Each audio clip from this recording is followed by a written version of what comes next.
Hello everybody, welcome to ఇచ్ముకు Telugu channel. మనం ప్రతిరోజు మన ఛానల్ ద్వారా నిఫ్టీ అండ్ బ్యాంక్ నిఫ్టీ చార్ట్ను అనాలిసిస్ చేస్తున్నాం based on option chain data ప్రకారం. అందులో భాగంగా రేపు ఎలా ఉండబోతుందో ఒకసారి అనాలిసిస్ చేద్దాం.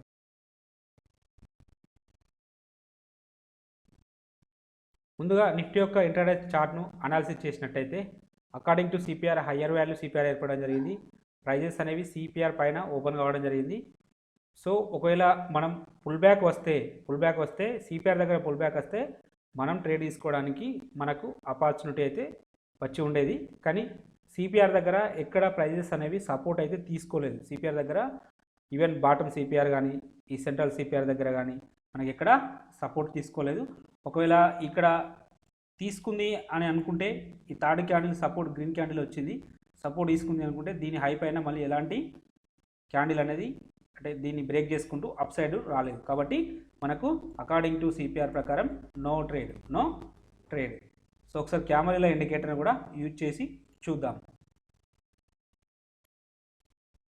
కెమెరాల ఇండికేటర్ని యూజ్ చేసినట్టయితే ప్రైస్ అనేది H4 పైన ఓపెన్ కావడం జరిగింది. H4 పైన ఓపెన్ అయినప్పుడు మనకు ఎలాంటి ట్రేడ్స్ తీసుకోము. బై సైడ్ అయితే ఎలాంటి ట్రేడ్స్ తీసుకోము. ఒకవేళ సెల్ సైడ్ తీసుకుంటే అది కూడా స్కాల్పింగ్ పర్పస్లో మనం ట్రేడ్స్ తీసుకోవడం జరుగుతుంది. అది only with in first 5 minutes candle లోపలనే H4ను డౌన్ సైడ్ బ్రేక్ చేసుకుంటూ డౌన్ సైడ్ రావడం జరిగింది. సో కాబట్టి ఇలాంటి సందర్భంలో కూడా మనం ట్రేడ్ ఏమీ తీసుకోము. తర్వాత H3ని బ్రేక్ చేసుకుంటూ ఆ తర్వాత L3 వరకు కూడా రావడం జరిగింది. బట్ ఇలాంటి మూవ్స్ మనం మన స్ట్రాటజీలలో డిస్కషన్ చేయట్లేదు. కాబట్టి సో అకార్డింగ్ టు కెమెరాల ప్రకారం నో ట్రేడ్, సిపిఆర్ ప్రకారం నో ట్రేడ్, కెమెరాల ప్రకారం కూడా నో ట్రేడ్.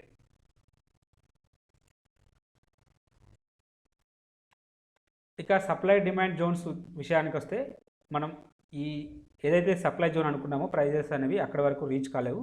కాబట్టి మనకు అంటే ఏదైతే నిన్న డ్రా చేసుకున్న సప్లై జోన్స్ వరకు ప్రైజెస్ రీచ్ కాలేదు. కాబట్టి మనకు ట్రేడ్ అయితే ఇనిషియేటివ్ కాలేదు. ఈవెన్ మనం డిమాండ్ జోన్ కూడా ఒకటి నిన్న మనం మార్క్ చేసుకున్న డిమాండ్ జోన్ వరకు ప్రైజెస్ అనేవి రీచ్ కాలేదు. కాబట్టి ప్రైజెస్ మనకు అకార్డింగ్ టు సప్లై డిమాండ్ ప్రకారం కూడా నో ట్రేడ్.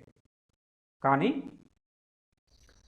ఇక్కడ మనం ఆల్రెడీ ఇంట్రాడేలో ఈ టైం ఫ్రేమ్లో 10:50 అండ్ 11 o'clock 5 minutes క్యాండిల్ మనం పరిశీలించినప్పుడు రెండు ఆపోజిట్ క్యాండిల్స్ రావడం జరిగింది. రెండు ఆపోజిట్ క్యాండిల్స్ వితౌట్ బేస్, అంటే ఈ రెండింటి మధ్యలో ఎలాంటి బేస్ లేదు. కాబట్టి దీన్ని కూడా మనం ఒక సప్లై జోన్గా కన్సిడర్ చేయడానికి పాసిబిలిటీస్ ఉంటుంది. ఇలా కన్సిడర్ చేసినప్పుడు సో మన యొక్క జోన్ ఇదవుతుంది 16 పాయింట్స్ తోటి స్టాప్ లాస్ తోటి ఇది జోన్ మార్క్ చేసుకోవడం జరుగుతుంది.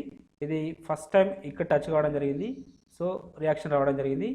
సో దీన్ని మనం పవర్ జోన్గా కూడా కన్సిడర్ చేయడానికి వీలుంటుంది. అంటే ఇక్కడ ఎలాంటి బేసిస్ లేదు.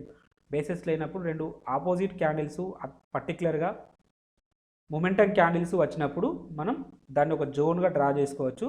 సో ఏదైతే లెగౌట్ క్యాండిల్ ఉంటుందో ఆ లెగౌట్ క్యాండిల్ను మనం అంటే ఆ జోన్గా కన్సిడర్ చేయడం జరుగుతుంది. అంటే ఇక్కడ మనకు అవుట్కమ్ క్యాండిల్ అనేది బేరిష్ క్యాండిల్ కాబట్టి సో మనం సప్లై జోన్గా కన్సిడర్ చేయడానికి పాసిబిలిటీ ఉంటుంది. ఎప్పుడైతే సప్లై జోన్గా కన్సిడర్ చేసామో సో ఇక్కడ అలా తర్వాత వచ్చిన మూవ్మెంట్ కూడా ఇంకొక లెగౌట్ క్యాండిల్ కూడా మంచి బేరిష్ క్యాండిల్ రావడం జరిగింది. కాబట్టి ఈ సందర్భంలో దీన్ని మనం సప్లై జోన్గా కన్సిడర్ చేసినట్టయితే ఇక్కడికి ప్రైజెస్ అనేవి వచ్చినాయి. సో ఇమీడియట్ రియాక్షన్ 1:1.2 అయితే రావడం జరిగింది. సో రెండోసారి మళ్ళీ ఇక్కడికి వచ్చింది. రెండోసారి వచ్చినప్పుడు మోర్ దెన్ 1:2 అయితే రావడం జరిగింది. జనరల్గా నేనైతే ఫస్ట్ టైం ప్రిఫర్ చేయమని చెప్తాను. సో రెండోసారి కంటే ఫస్ట్ టైమే ఎక్కువ ప్రాబబిలిటీ ఉంటుంది. కానీ ఇక్కడ కొన్నిసార్లు రెండోసారి కూడా మనకు వర్క్ అవ్వడానికి అయితే పాసిబిలిటీ ఉంటుంది. సో మనం ఇలా ఇంట్రాడేలో ఈ జోన్ అనేది వర్కౌట్ కావడం జరిగింది.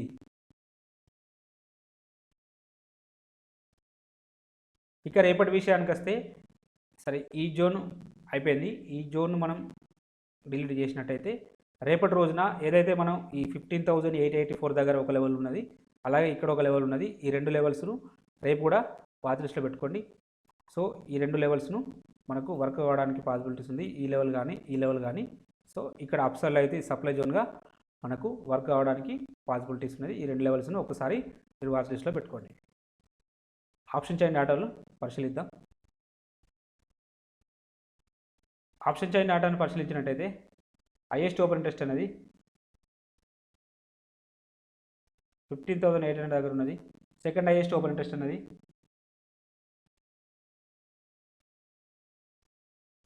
900 దగ్గర ఉన్నది.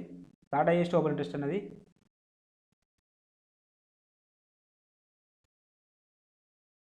16,000 దగ్గర ఉన్నది. వీటిలో సిగ్నిఫికెంట్గా ఒకే సో నిఫ్టీ అనేది ఒకవేళ ఇన్ కేస్ అప్ సైడ్ వస్తే ఫస్ట్ రెసిస్టెన్స్ ఇక్కడ ఉంటుంది, సెకండ్ రెసిస్టెన్స్ ఇక్కడ ఉంటుంది, థర్డ్ రెసిస్టెన్స్ ఇక్కడ ఉంటుంది. వీటిలో సిగ్నిఫికెంట్గా ఒకే రోజు హైయెస్ట్ ఓపెన్ ఇంట్రెస్ట్ అనేది ఇక్కడ బిల్డప్ అయింది. కాబట్టి 15,800 అనేది స్ట్రాంగ్ రెసిస్టెన్స్ లాగా యాక్ట్ చేయడానికి పాసిబిలిటీ ఉన్న లెవెలు.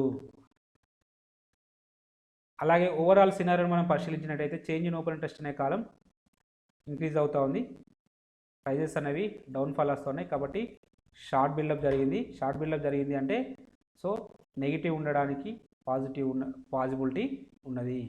అలాగే ఒకసారి పుట్ సైడ్ డేటాను కూడా పరిశీలిద్దాం, మనకి ఇంకా క్లారిటీ రావడం జరుగుతుంది. పుట్ సైడ్ డేటాను పరిశీలించినప్పుడు హైయెస్ట్ ఓపెన్ ఇంట్రెస్ట్ అనేది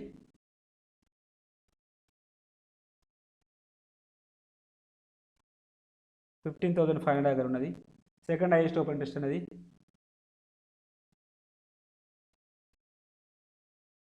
15,600 దగ్గర ఉంది. థర్డ్ హైయెస్ట్ ఓపెన్ ఇంట్రెస్ట్ అనేది 15,700 దగ్గర ఉన్నది. సో నిఫ్టీ అనేది డౌన్ సైడ్ వస్తే ఫస్ట్ సపోర్ట్ ఇక్కడ తీసుకుంటుంది, సెకండ్ సపోర్ట్ ఇక్కడ తీసుకుంటుంది, థర్డ్ సపోర్ట్ 500 దగ్గర తీసుకోవడానికి పాసిబిలిటీస్ ఉన్నది. వీటిలో సిగ్నిఫికెంట్గా ఒకే రోజు హైయెస్ట్ ఓపెన్ ఇంట్రెస్ట్ అనేది ఎక్కువ బిల్డప్ అయిన లెవెల్ వచ్చేసి ఈ లెవెల్. కాబట్టి 15,600 అనేది స్ట్రాంగ్ సపోర్ట్ లాగా యాక్ట్ చేయడానికి పాసిబిలిటీస్ ఉన్న లెవెల్. అలాగే ఓవరాల్ సినారియోని మనం పరిశీలించినప్పుడు పర్టికులర్గా చేంజ్ ఇన్ ఓపెన్ ఇంట్రెస్ట్ అనే కాలం ఇంక్రీజ్ అవుతూ ఉంది. ఈ ప్రైస్ అనేది ఇక్కడ వరకు అంటే నెగిటివ్ ఉన్నది, ఇక్కడ వరకు పాజిటివ్ ఉన్నది. కాబట్టి ఇక్కడ వరకు షార్ట్ బిల్డప్ జరిగింది, ఇక్కడ వరకు లాంగ్ బిల్డప్ జరిగింది. సో మనం ఈ సందర్భంలో మనం ఎలాంటి డిసిషన్ తీసుకోలేము. సో దీన్ని కన్సిడర్ చేసుకుంటే దీని ప్రకారం నెగిటివ్ ఉండడానికి పాసిబిలిటీ అయితే ఉన్నది. సో రేపటి రోజున నిఫ్టీ డౌన్ ట్రెండ్ ఉండడానికి పాసిబిలిటీస్ ఉన్నది. ఇక్కడ మనం ఇంకో విషయాన్ని కూడా గమనించినట్టయితే ఇక్కడ ఓపెన్ ఇంట్రెస్ట్లు అన్నీ చాలా 100 పాయింట్స్ డిఫరెన్స్ తోటి మాత్రమే ట్రేడ్ అవుతున్నాయి, అంటే బిల్డప్ అవుతున్నాయి. కాబట్టి ఎటైనా ఒక సైడు అంటే బ్రేక్అవుట్ వస్తే మనకు బిగ్ మూమెంట్ కూడా ఉండడానికి పాసిబిలిటీస్ ఉన్నది. సో కాబట్టి ఈ దృష్టి పెట్టుకొని దీన్ని అంటే ఇక్కడ మనకు ఈ ఆప్షన్ చైన్ డాటాను బిల్డప్ అయిన దాన్ని బట్టి ఆలోచిస్తే కొంచెం డైరెక్షనల్ మూమెంట్ ఉండడానికి పాసిబిలిటీస్ ఉన్నది. అది ఎట్ సైడ్ వెళ్తుంది అనేది మనం వేచి చూడాల్సిందే. అకార్డింగ్ టు ఇచ్ముక్ ఇండికేటర్ ప్రకారం క్యాండిల్ అయితే కన్వర్జేషన్ లైన్ పైన క్లోజ్ అయింది. చూడండి, ఎప్పుడే కానీ కన్వర్జేషన్ లైన్ అనేది షార్ట్ టర్మ్లో అంటే ఇంట్రాడే పర్పస్లో మనకు సపోర్ట్ లాగా యాక్ట్ చేయడానికి పాసిబిలిటీస్ ఉంటుంది. అంటే ఈ ప్రైజెస్ అనేవి కన్వర్జేషన్ లైన్ పైన ఉన్నప్పుడు డౌన్ సైడ్ వస్తే ఇక్కడ వరకు రావడానికి పాసిబిలిటీస్ ఉంది. ఇది మనం మన స్ట్రాటజీస్లలో చాలాసార్లు చెప్పడం జరుగుతుంది. సో ఎగ్జాక్ట్గా చూడండి, ఈ లో దగ్గరికి వచ్చి ఇక్కడ లో దగ్గరికి వచ్చి అంటే ఇక్కడే సపోర్ట్ తీసుకోవడం జరిగింది. రేపటి రోజున ఎలా ఉండబోతుందంటే ఉండడానికి పాసిబిలిటీ ఉందంటే ఒకవేళ ఈ లో బ్రేక్అవుట్ అయిందనుకోండి, లో బ్రేక్అవుట్ అయితే ఫర్దర్గా ఇక్కడ వరకు ఈ లో వరకు రావడానికి పాసిబిలిటీ ఉన్నది. సో ఇంకా ఒకవేళ ఇది బ్రేక్అవుట్ అయితే ఫర్దర్గా ఈ బేస్ లైన్ వరకు కూడా రావడానికి పాసిబిలిటీ ఉన్నది. సో ఈ బేస్ లైన్ మనం కన్సిడర్ చేసినట్టయితే 15,400 వరకు రావడానికి అవకాశం అయితే ఉంటుంది. ఇన్ కేస్ ఈ రెండింటి మధ్య వరకు వస్తుంది అనుకుంటే ఇక్కడ వరకు రావడానికి 15,600 వరకు రావడానికి అయితే పాసిబిలిటీస్ ఉన్నది. బట్ కన్వర్జేషన్ లైన్ కింద ట్రేడ్ అయితేనే సో ఎక్కువ శాతం ప్రాబబిలిటీ ఉన్నది. ఎందుకు ఎక్కువ శాతం ప్రాబబిలిటీ ఉన్నదంటే ఇక్కడ బేస్ లైన్ అనేది ఫ్లాట్గా ఉన్నది. బేస్ లైన్ అనేది ఫ్లాట్గా ఉంటే ప్రైజెస్ అనేవి పుల్ బ్యాక్ వస్తాయి, డౌన్ సైడ్ పుల్ బ్యాక్ రావడానికి అవకాశం ఉంది. అంటే దాని అర్థం డౌన్ ట్రెండ్ అని కాదు, ప్రైజెస్ అనేవి మనం ఇంట్రాడే పర్పస్లో డిస్కషన్ చేస్తున్నాం కాబట్టి ప్రైజెస్ అనేవి సైడ్ వేస్ అంటే బేస్ లైన్ వరకు రాకపోయినా బేస్ లైన్ మిడ్ పాయింట్ వరకు అంటే బేస్ లైన్ వరకు అట్రాక్ట్ చేయడానికి పాసిబిలిటీ ఉంటుంది. అలాగే ఇక్కడ మనకు స్పాన్ బి కూడా ఫ్లాట్గా ఉన్నది, స్పాన్ బి ఫ్లాట్గా ఉన్నది, స్పాన్ ఏ ఫ్లాట్గా ఉన్నది, బేస్ లైన్ ఫ్లాట్గా ఉన్నది. కాబట్టి ఇక్కడ కన్వర్జేషన్ లైన్ కూడా ఫ్లాట్గా ఉన్నది. సో సైడ్ వేస్ అంటే పుల్ బ్యాక్ రావడానికి పాసిబిలిటీస్ అయితే ఉన్నవి. ఒకసారి జాగ్రత్తగా, అలాగే రేపు ఎక్స్పైరీ డే కాబట్టి కొంచెం స్టాప్ లాస్ జాగ్రత్తగా మెయింటైన్ పెట్టుకుంటూ ట్రేడ్ చేసుకోవాల్సిన అవసరం ఎంతైనా ఉన్నది. ఇక అవర్లీ విషయానికి వస్తే ప్రైజెస్ అనేవి క్లౌడ్ పైన ట్రేడ్ అవుతున్నాయి. ఫ్యూచర్ కుమో బుల్లిష్లో ఉన్నది. సో ఒకవేళ గ్యాప్ డౌన్ ఓపెన్ అయితే ఈ ప్రైజెస్ ఈ రేంజ్లో 15,650 కింద ఓపెన్ అయితే ఫర్దర్గా డౌన్ సైడ్ రావడానికి పాసిబిలిటీ ఉన్నది. 15,500 వరకు రావడానికి పాసిబిలిటీస్ ఉన్నది. ఇన్ కేస్ ఒకవేళ ఇలా ఓపెన్ అయితే, ఇక్కడ ఏమన్నా ఓపెన్ అయితే మాత్రం ఫర్దర్గా ఇక్కడ సపోర్ట్ తీసుకొని అప్ సైడ్ వెళ్ళడానికి అయితే పాసిబిలిటీస్ ఉన్నది. ఇలా అప్ సైడ్ వెళ్తే మనకు 15,900 దగ్గర వరకు వెళ్ళడానికి పాసిబిలిటీస్ ఉంటాయి. కాబట్టి ఇది అవర్లీ సినారియో. కాబట్టి దీన్ని కూడా ఒకసారి మార్క్ చేసుకోండి. బ్యాంక్ నిఫ్టీ యొక్క ఇంట్రాడే చార్ట్ను అనాలిసిస్ చేసినప్పుడు ప్రైజెస్ అనేవి సిపిఆర్ లోపల ఓపెన్ కావడం జరిగింది. సిపిఆర్ లోపల ఓపెన్ అయినప్పుడు మన స్ట్రాటజీస్ ప్రకారం, మనం డిస్కషన్ చేసిన స్ట్రాటజీస్ ప్రకారం ఎలాంటి ట్రేడు తీసుకోవడం జరగదు. No trade. సో అలాగే ఇక్కడ సిపిఆర్ కూడా వైడనింగ్గా ఉన్నది కాబట్టి ఇలాంటి సందర్భంలో ఎలాంటి ట్రేడు తీసుకోము. సో ప్రైజెస్ అనేవి ఒకవేళ ఎక్కడో ఈ R1 దగ్గర లేదా S1 దగ్గర ఓపెన్ అయితే మళ్ళీ మన సినారియో వేరు ఉండడానికి అవకాశం అయితే ఉంటుంది. కానీ ప్రైజెస్ అనేవి సిపిఆర్లో ఉన్నాయి కాబట్టి నో ట్రేడ్, అంటే అకార్డింగ్ టు సిపిఆర్ ప్రకారం నో ట్రేడ్. సార్ క్యామరీల ఇండికేటర్ని కూడా యూజ్ చేద్దాం. క్యామరీల ఇండికేటర్ ప్రకారం మనం క్యామరీల ఇండికేటర్ని యాడ్ చేసినప్పుడు ప్రైజెస్ అనేవి H3 L3 మధ్యలో ఓపెన్ కావడం జరిగింది. H3 L3 మధ్యలో ఓపెన్ అయినప్పుడు వన్ సైడ్ మూవ్ కావాలి. ఐదర్ H3 సైడ్ కానీ ఆర్ L3 సైడ్ కానీ మూవ్ కావాలి. సో ఇది L3 సైడ్ అయితే మూవ్ రావడం జరిగింది. సో ప్రాపర్గా దీన్ని అయితే టచ్ చేయలేదు, అంటే L3ని టచ్ చేయలేదు. ప్రైజెస్ అనేవి ఇక్కడికి వస్తే మనం ట్రేడ్ తీసుకోవడానికి పాసిబిలిటీ ఉండేది. ఇంకా ఈ విక్ అనేది ఇక్కడ వరకు వస్తే మనం ట్రేడ్ తీసుకోవడానికి పాసిబిలిటీ ఉండేది. సో రాలేదు. సో కన్జర్వేటివ్ ట్రేడర్కి అయితే నో ట్రేడ్. కన్జర్వేటివ్ ట్రేడర్కి అకార్డింగ్ టు క్యామరీల ప్రకారం నో ట్రేడ్. ఒకవేళ అగ్రెసివ్ ట్రేడర్ అయితే మాత్రం మేబీ ఇతను ఇక్కడ తీసుకోవడానికి పాసిబిలిటీస్ ఉంటుంది. అప్పుడు మీ యొక్క స్టాప్ లాస్ అనేది ఇక్కడ అవుతుంది.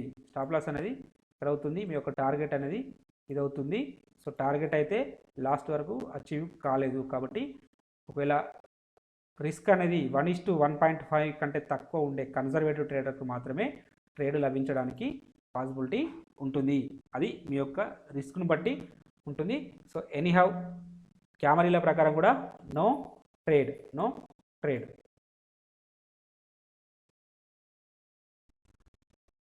ఇక ప్రైజ్ యాక్షన్ ప్రకారం నిన్న ఆల్రెడీ మనం మార్క్ చేసిన సప్లై జోన్ కానీ డిమాండ్ జోన్ కానీ ప్రైజెస్ అనేవి అక్కడ వరకు రీచ్ కాలేవు.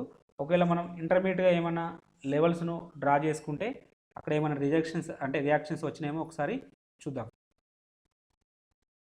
ఇక ఇంట్రాడే టైం ఫ్రేమ్లో మనం ఇక్కడ చూసినప్పుడు ఇక్కడ ఒకటి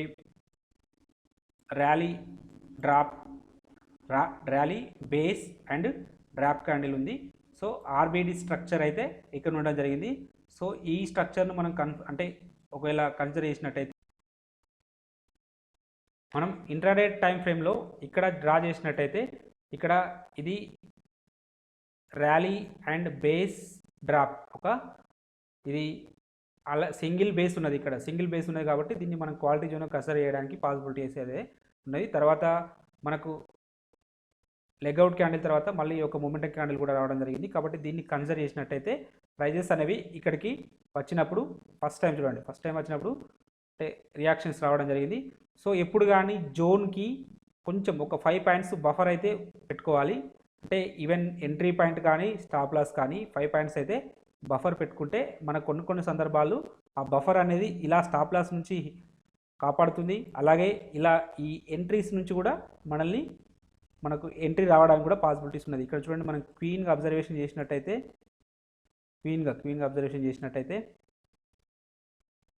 ఇక్కడ చూడండి ఇక్కడ టచ్ కాలేదు. కాబట్టి ఇక్కడ మన 5 పాయింట్స్ బఫర్ పెట్టుకుంటే ఈ ట్రేడ్ అనేది ఎగ్జిక్యూట్ అవుతుంది.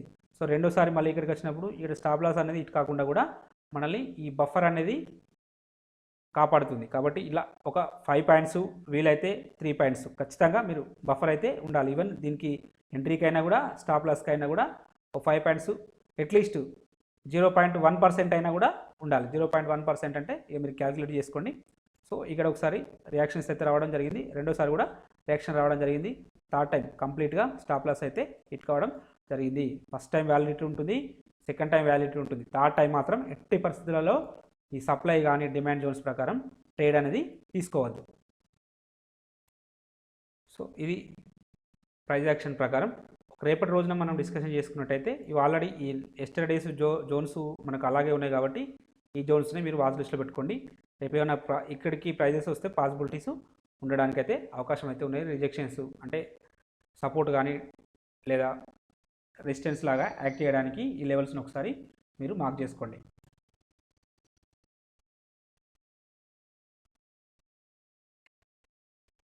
బ్యాంక్ నిఫ్టీలో ఆప్షన్ చైన్ డాటాను పరిశీలించినట్టయితే హైయెస్ట్ ఓపెన్ ఇంట్రెస్ట్ అనేది 35,000 దగ్గర ఉన్నది. సెకండ్ హైయెస్ట్ ఓపెన్ ఇంట్రెస్ట్ అనేది 35,500 దగ్గర ఉన్నది.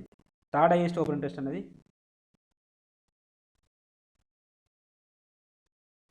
ఇక్కడ ఉన్నది, సారీ ఇక్కడే ఉన్నది.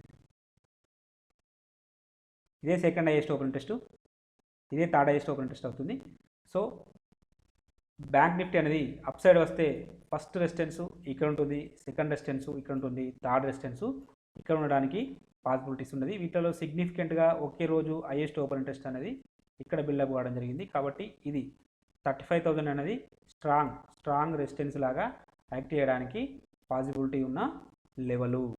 అలాగే ఓవరాల్ సినారియోని మనం పరిశీలించినప్పుడు చేంజ్ ఇన్ ఓపెన్ ఇంట్రెస్ట్ అనే కాలం ఇంక్రీజ్ అవుతూ ఉంది, ప్రైజెస్ అనేవి డౌన్ఫాల్ వస్తూ ఉన్నాయి. కాబట్టి షార్ట్ బిల్డప్ జరిగింది. షార్ట్ బిల్డప్ జరిగింది అంటే నెగిటివ్ ఉండడానికి పాసిబిలిటీ ఉన్నది. ఫుడ్ సైడ్లో డాటాను పరిశీలించినప్పుడు హైయెస్ట్ ఓపెన్ ఇంట్రెస్ట్ అనేది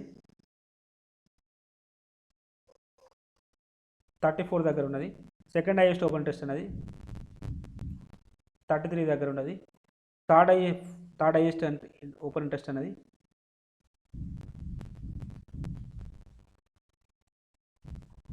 34,500 దగ్గర ఉన్నది.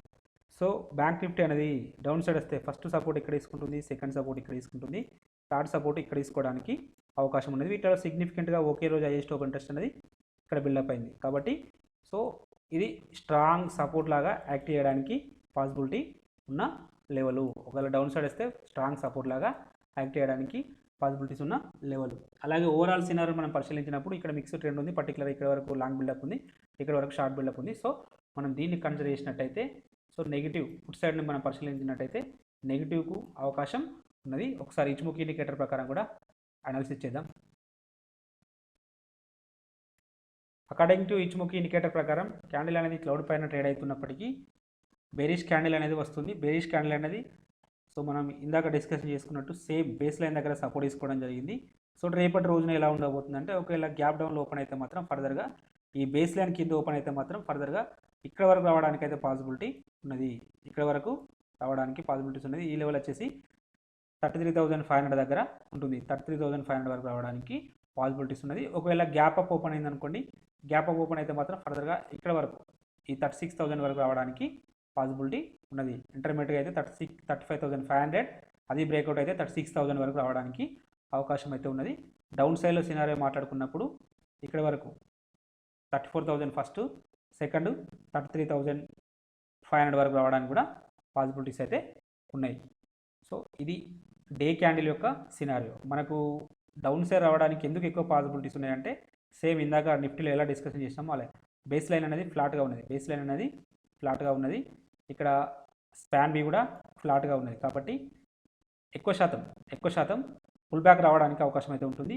సో ఆల్రెడీ బేస్ లైన్ వరకు రావడం జరిగింది. In case base line breakout అయితే ఫర్దర్గా క్లౌడ్ వరకు రావడానికి కూడా అవకాశం అయితే ఉంటుంది. సో క్లౌడ్ ఇక్కడ ఈ స్పాన్ ఏ కానీ, స్పాన్ బి కానీ, బేస్ లైన్ కానీ, కన్వర్జేషన్ లైన్ కానీ, ఈ 4 లైన్స్ మొత్తం కంప్లీట్గా ఫ్లాట్గా ఉన్నాయి. కాబట్టి ఎక్కువ శాతం పుల్ బ్యాక్ డౌన్ సైడ్ ఉండడానికే అవకాశం అయితే ఉన్నది. ఇన్ కేస్ ఒకవేళ గ్యాప్ ఓపెన్ అయితే 36,000 వరకు వెళ్ళడానికి అయితే పాసిబిలిటీ ఉన్నది. ఒకసారి అవర్లీ కూడా సినారియో కూడా ఒకసారి చూద్దాం.